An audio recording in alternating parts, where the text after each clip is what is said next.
Olá, sejam muito bem-vindos à nossa aula Histórias do TEP. Hoje nós falaremos sobre as origens do sapateado americano. E ao falar sobre as origens do sapateado americano, nós estaremos falando também um pouco sobre as origens da música jazz, que surgiu lá com o blues e o ragtime.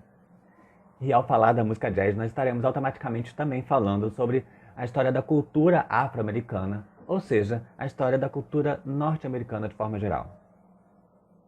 Essa aula aqui tem 3 partes. Então, nessa primeira parte, nós falamos um pouco sobre essas origens africanas do sapateado. Nessa segunda parte, nós vamos falar um pouco sobre como a Irlanda se introduziu nos Estados Unidos. E na terceira parte, a gente vai falar um pouco de como essa junção aconteceu do sapateado irlandês com as danças afro-americanas que já existiam. As informações mais básicas que a gente normalmente aprende sobre as origens do sapateado americano é que ele é uma mistura de danças principalmente vindas da região da Irlanda e da África. Mas apesar dessa forte influência irlandesa, o sapateado americano nasceu e principalmente se desenvolveu com o povo afro-americano nas ruas dos Estados Unidos e teve influências diretas das danças afro-americanas que vinham do sul dos Estados Unidos. Para a gente falar um pouco aqui sobre essas origens africanas do sapateado, a gente precisa entender que os Estados Unidos teve diversos colonizadores de diferentes lugares da Europa, não só a Inglaterra, e, consequentemente, povos de diferentes lugares da África foram parar nos Estados Unidos. A maioria dessas pessoas que foram escravizadas vieram do oeste africano, de lugares como Senegal, Costa da Guiné, Congo. Mas há 3 povos que eu vou destacar aqui que foram muito importantes para o desenvolvimento da cultura na América, no continente americano, de forma geral, que são os Yorubais, onde hoje fica a Nigéria, os Ashantes, mais ou menos, onde hoje mais ou menos fica Gana, e os povos Dalmenos, no Benin. Aqui nessa imagem vocês podem ter uma ideia de como os Estados Unidos foi dividido, e teve colonizadores de diversas nações diferentes da Europa.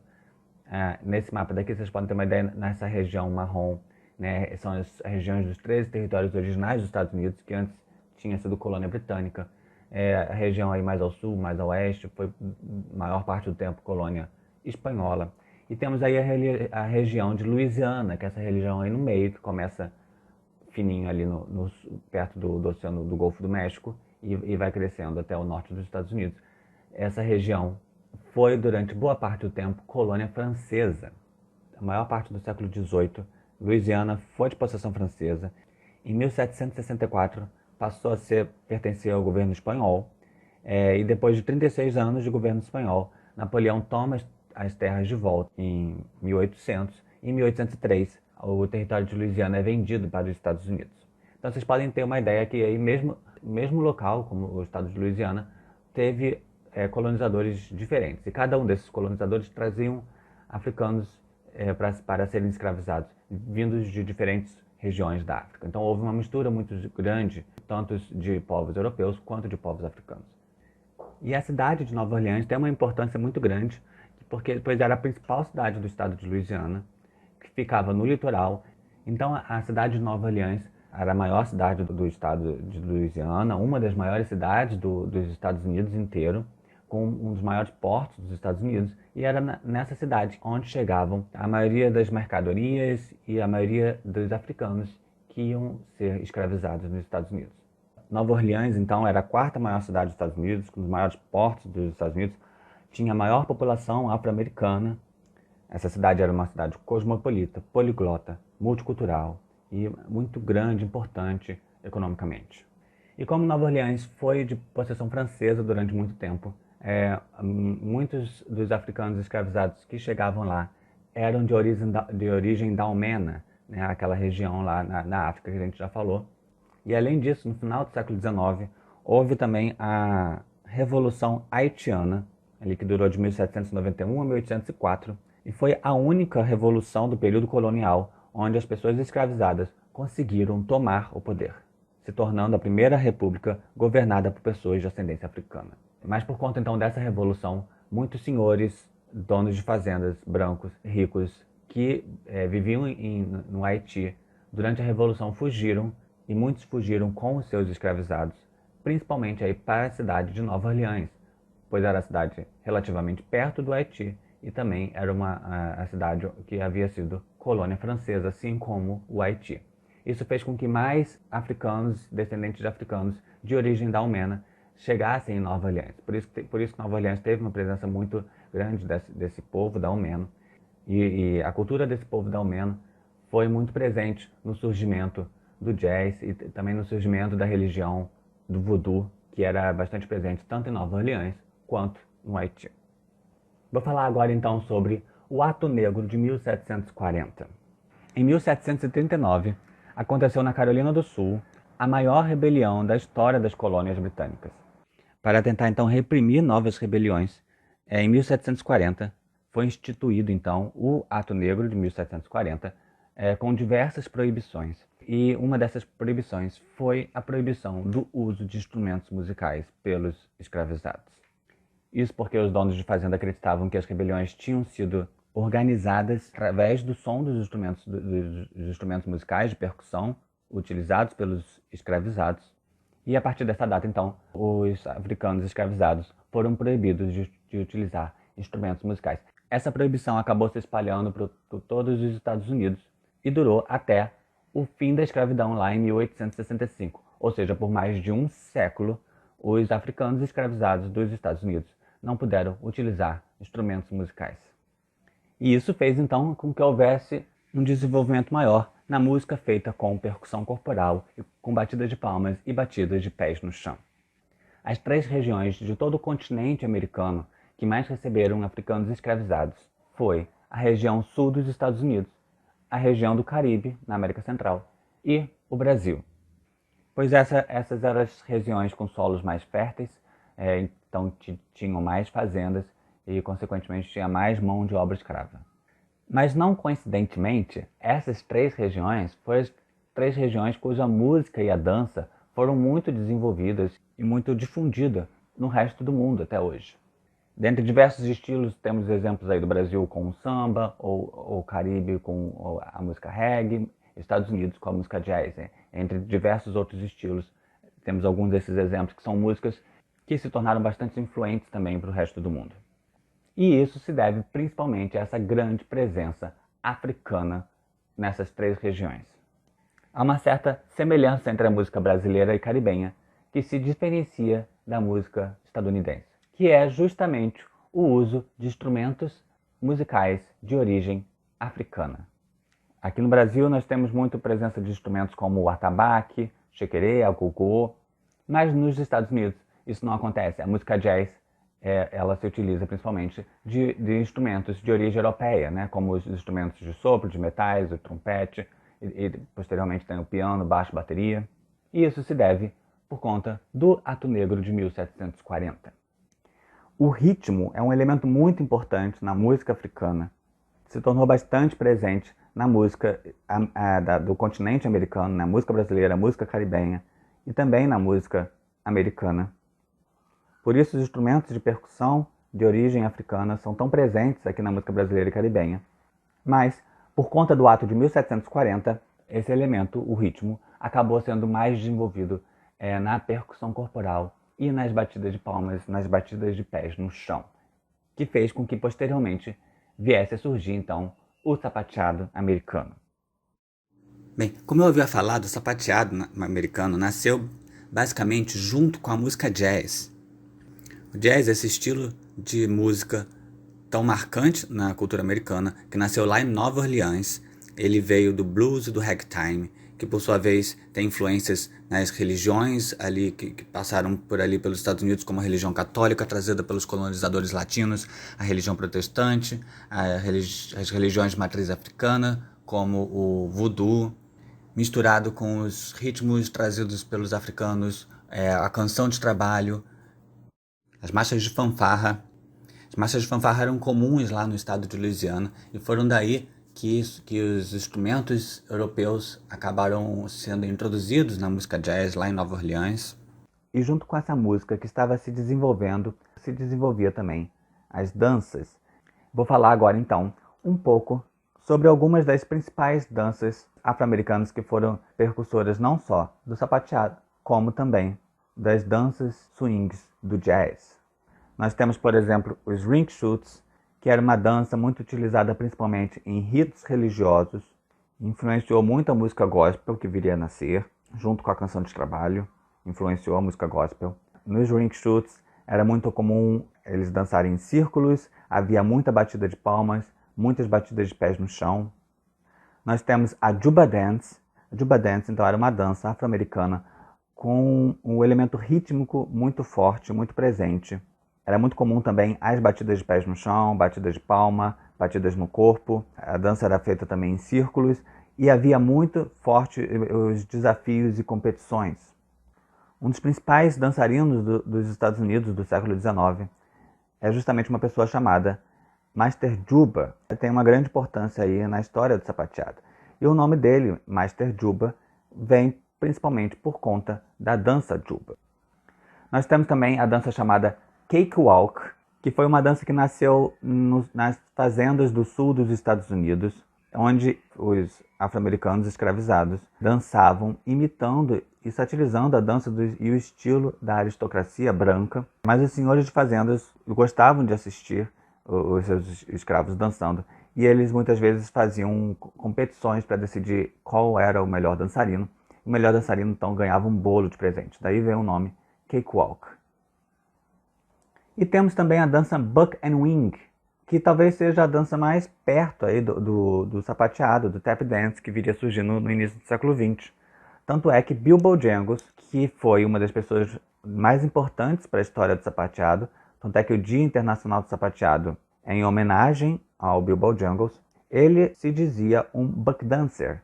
Bill Bojangles nasceu no final do século XIX, então naquela época a palavra tap dance ainda não existia, então ele não se dizia um tap dancer, ele se dizia um buck dancer, que era a dança, uma das danças afro-americanas percussoras, não só do sapateado, como também das danças swings do jazz, como foxtrot, charleston, lindy hop. Essas foram algumas das principais danças afro-americanas que influenciaram tanto no nascimento do tap dance, quanto também no surgimento das danças swings, que se popularizar lá na década de 1920. Um local muito importante da cidade de Nova Orleans para o surgimento do jazz e para que toda essa mistura pudesse acontecer foi um local chamado Congo Square. Acredita-se que foi principalmente por conta das trocas, dos encontros que aconteciam na Congo Square, que fez com que a música jazz surgisse. Quando Louisiana era de possessão francesa, aconteceu em 1724 o chamado Código Negro. Esse Código Negro fez com que os escravizados de Louisiana tivessem umas regras um pouco mais brandas em comparação ao restante dos Estados Unidos, como o direito de se casar, o direito de não separar os filhos pequenos das mães, e pelos escravos serem obrigados a ser católicos, que era a religião da França, colonizadora de Louisiana, eles não trabalhavam aos domingos. Com esse um dia de folga, fez com que houvesse muitos encontros de escravizados, e um dos principais locais que esses encontros aconteceu foi nesse local chamado Congo Square. Então lá havia muito encontros, muitas trocas de mercadorias, havia muitos cultos religiosos, principalmente aí da religião voodoo, e havia muita música e muita dança. Por isso, então, a Congo Square é um local tão importante para o nascimento do jazz, ou seja, para o nascimento da cultura norte-americana de forma geral. Sobre essas danças afro-americanas percussoras do sapateado, para quem quiser, eu vou deixar alguns links, um link com um pouco de exemplos de como essas danças eram feitas. Vamos agora então para a nossa segunda parte. Vamos ver agora como que a Irlanda se introduziu aí nos Estados Unidos e ajudou a desenvolver então o tap dance.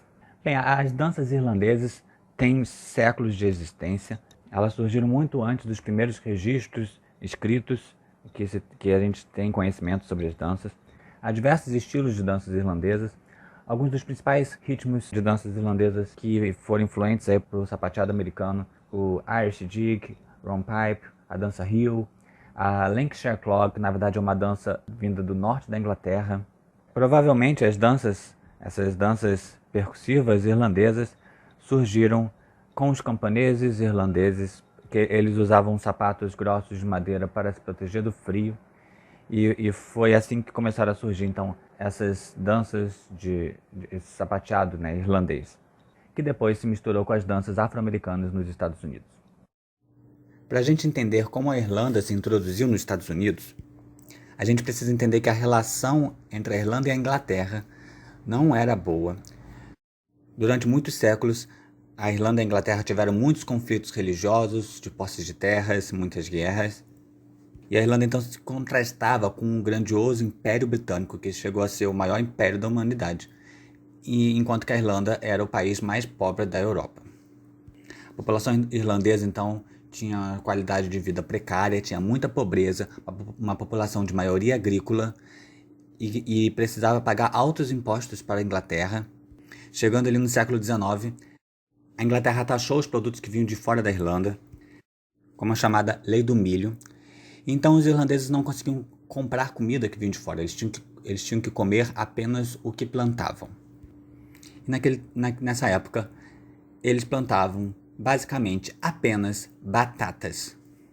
Desde o século XVIII, então, muitos irlandeses já imigravam do seu país por conta de toda essa precariedade, toda essa pobreza. Mas apesar de todo esse sofrimento, o pior ainda estava por vir. Em 1840, aparece uma praga nas plantações de batata, fazendo com que 75% das plantações de batatas fossem perdidas, ocasionando então na chamada Grande Fome da Irlanda. A Irlanda, na verdade, passou por 3 processos de grande fome. Nada foi tão devastador quanto a Grande Fome de 1840. Esse foi o pior período de toda a história da Irlanda.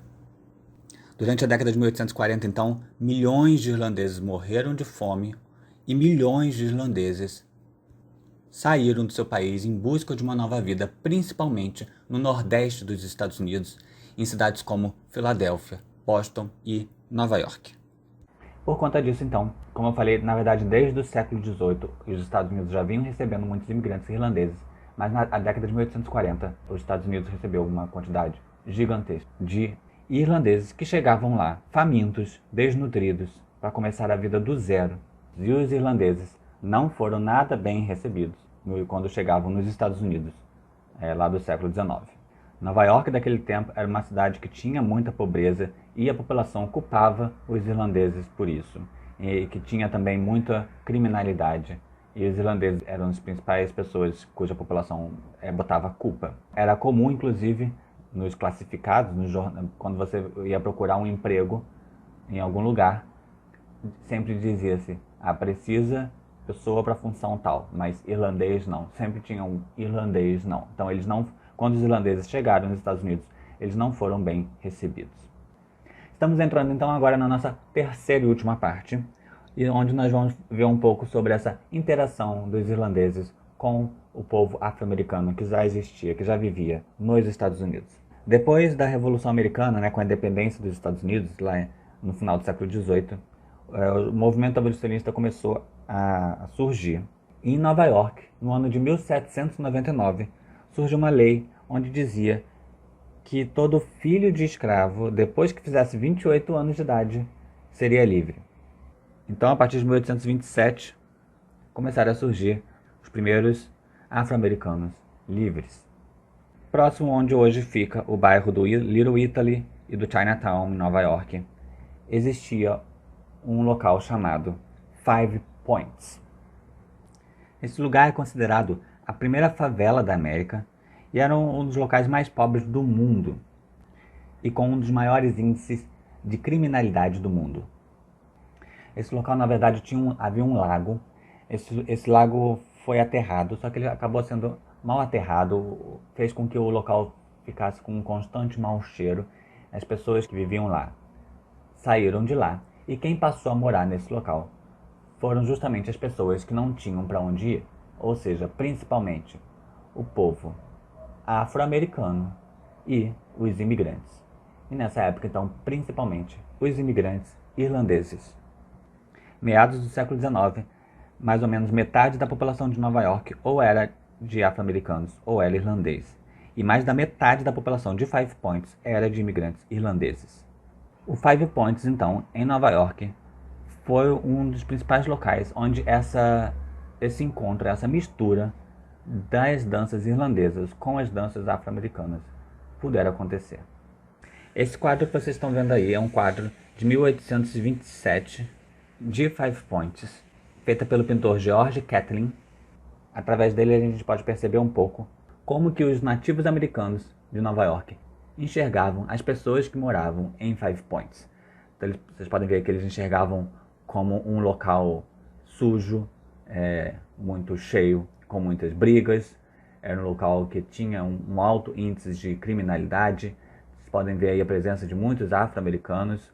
Tinha também presença de muitos imigrantes, principalmente os imigrantes irlandeses. E foi nessa época também que começou a surgir o chamado turismo de favela. Essa pessoa aí do meio do quadro que vocês estão vendo, de cartola, é uma pessoa. Isso começou a acontecer nessa época também. Pessoas ricas entravam nessas favelas para ver como a população local vivia. E uma das pessoas que fez isso foi o famoso escritor inglês Charles Dickens. Charles Dickens fez uma viagem para os Estados Unidos em 1842. Ele passou vários meses lá. Ele escreveu sobre sua viagem em um livro, num caderno, chamado American Notes, que foi publicado posteriormente. E Charles Dickens visitou Five Points. O Charles Dickens é um escritor inglês famoso por escrever obras que retratam a pobreza londrina. E ele disse que quando chegou em Five Points, ele ficou bem horrorizado com a condição de vida que a população de lá enfrentava. Lá nessa época era muito comum haver um chamado de salão de dança, que era uma espécie de como se fosse um bar, um local que vendia comida e bebida alcoólica e que tinha muita música, muita dança. E Charles Dickens chegou a visitar um lugar desse chamado Almack's Dance Hall. E nesse local ele conheceu Master Juba. A gente comentou lá sobre Master Juba na primeira parte, que foi um grande dançarino do século XIX e considerado por muitos como o avô do sapateado americano. Mas para falar de Master Juba, antes vou apenas falar um pouco sobre então o Minstrel Show. O Minstrel Show foi o principal meio de entretenimento americano do século XIX. E uma de suas principais características é justamente o uso do blackface, ou cara pintada, onde um artista branco se pintava de preto para fingir que era uma pessoa preta. Mas com isso eles faziam espetáculos cômicos com música e dança, mas espetáculos altamente estereotipados, altamente racistas. O Minstrel Show provavelmente surgiu no final do século XVIII, mas o Minstrel Show só começou a se tornar o principal meio de entretenimento americano na década de 1830, depois que um dançarino, também descendente de irlandês, chamado Thomas Rice, fez um espetáculo em 1829 chamado Jump Jim Crow. Esse espetáculo fez um tremendo sucesso. Jump Jim Crow carrega um significado como o corvo saltitante, ou seja, associava a pessoa negra a um corvo. Então era um espetáculo altamente racista, altamente estereotipado, mas que fez muito sucesso nos Estados Unidos. E esse meio de entretenimento então acabou se espalhando para o país inteiro.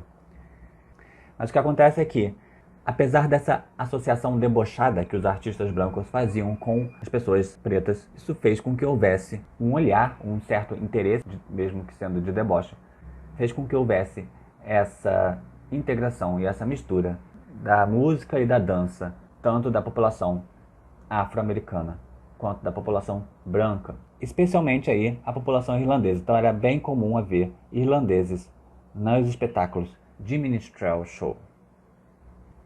Bem, para terminar a nossa aula de hoje, então, vamos falar um pouco sobre o Master Juba. Só para vocês terem uma ideia, esse espetáculo do Jump Jim Crow foi tão marcante e é tão presente na cultura americana, o blackface, que ele perdurou.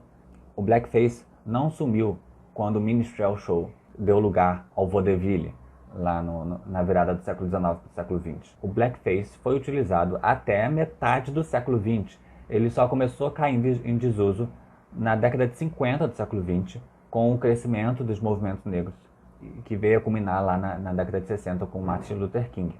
Então, desde lá de 1830, o blackface foi muito utilizado pelos artistas americanos até metade do século XX.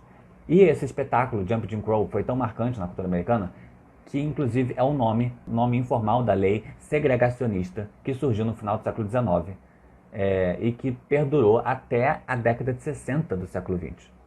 A lei segregacionista institucionalizada, né? Existem muitos filmes que falam sobre isso, né? Essa lei surgiu depois da abolição da escravatura, alguns anos depois da abolição da escravatura, no final do século XIX, e ela só terminou na década de 60 do século XX. Essa lei era apelidada de Leis Jim Crow, justamente por conta do espetáculo Jump Jim Crow, lá de 1829. Então, para vocês terem uma ideia de como isso foi muito marcante na cultura norte-americana. Master Juba começou a dançar ainda na adolescência, naqueles salões de danças que eu comentei, lá em Five Points. Ele nasceu em Five Points. Ele nasceu como um homem livre. Ele então, na adolescência, começou a dançar nesses salões de danças. Ele dançava, então, num salão de dança chamado Almack's Dance Hall. E foi lá que ele foi visto pelo Charles Dickens, em 1842. E Charles Dickens, quando viu Master Juba dançando, ele ficou muito impressionado e escreveu sobre Master Juba lá no American Notes. Mas além de dançar nos salões de danças, ele era muito comum haver competições de danças nas ruas de Nova York, e ele ficou famoso por vencer essas competições que aconteciam nas ruas. Um dos principais dançarinos que ele venceu foi um dançarino irlandês, justamente, chamado John Diamond, e ele então começou a ficar bem famoso por conta dessas competições que ele sempre ganhava. E ele chegou a fazer parte do Minstrel Show, e se tornando então provavelmente o primeiro afro-americano a fazer parte de uma trupe branca de Minstrel Show, lá na década de 1840. E ele inclusive chegou a fazer uma turnê na Inglaterra, chegou a dançar para a Rainha da Inglaterra em 1848, fazendo muito sucesso lá no Reino Unido. E ele fez esse sucesso no Reino Unido justamente por conta do Charles Dickens, porque Charles Dickens escreveu super bem sobre Master Juba no American Notes, e esse livro foi publicado, e as pessoas então, quando Master Juba chegou na Inglaterra, as pessoas já tinham ouvido falar sobre ele por conta do livro do Charles Dickens. E naquela época, outra curiosidade é que naquela época o Charles Dickens tinha um pseudônimo, e o pseudônimo do Charles Dickens era Boz. Então, quando Master Juba chegou na Inglaterra, ele ficou conhecido como Boz Juba, porque ele era chamado o Juba do Boz, de quem o Boz falou tão bem. Então, nos Estados Unidos ele era conhecido como Master Juba, na Inglaterra ele ficou conhecido como Boz Juba, mas o nome verdadeiro dele era William Rainy Lane. Mas, apesar de todo esse sucesso que ele teve, tanto nos Estados Unidos quanto na Inglaterra, ele morreu, provavelmente, não se sabe exatamente quando ele faleceu, mas provavelmente aí por volta dos 27 anos de idade, de inanição e desnutrição. Então, mesmo ele sendo considerado como um dos melhores dançarinos de sua época, um dos mais influentes do século XIX e talvez muitas vezes considerado como o avô do sapateado americano, Master Juba, Boz Juba, William Rainy Lane, ele acabou morrendo provavelmente por excesso de trabalho e inanição. Nessa imagem daí vocês estão vendo uma ilustração que foi feita no American Notes de Charles Dickens. Nesse desenho, então, o Master Juba está sendo retratado aí no meio. E uma daquelas duas pessoas lá atrás, ao fundo, de cartola, é o Charles Dickens. E o ilustrador do desenho se chama Daniel MacLise. Essa ilustração foi feita justamente quando o Charles Dickens viu Master Juba dançar naquele salão de dança, lá em Five Points. Bem, muito obrigado. Hoje nós falamos um pouquinho então sobre um pouco sobre as origens dessa dança sapateado americano, tap dance. Nós vimos então que apesar de uma forte influência, grande influência do sapateado irlandês, e também apesar dessa dança ter ficado mundialmente famosa com estrelas brancas de Hollywood, o sapateado é uma dança que nasceu e principalmente se desenvolveu com a população afro-americana nas ruas, principalmente aí nas ruas de Nova York. E ele recebeu influências diretas das danças afro-americanas daquela época. Muito obrigado. Nos vemos numa próxima.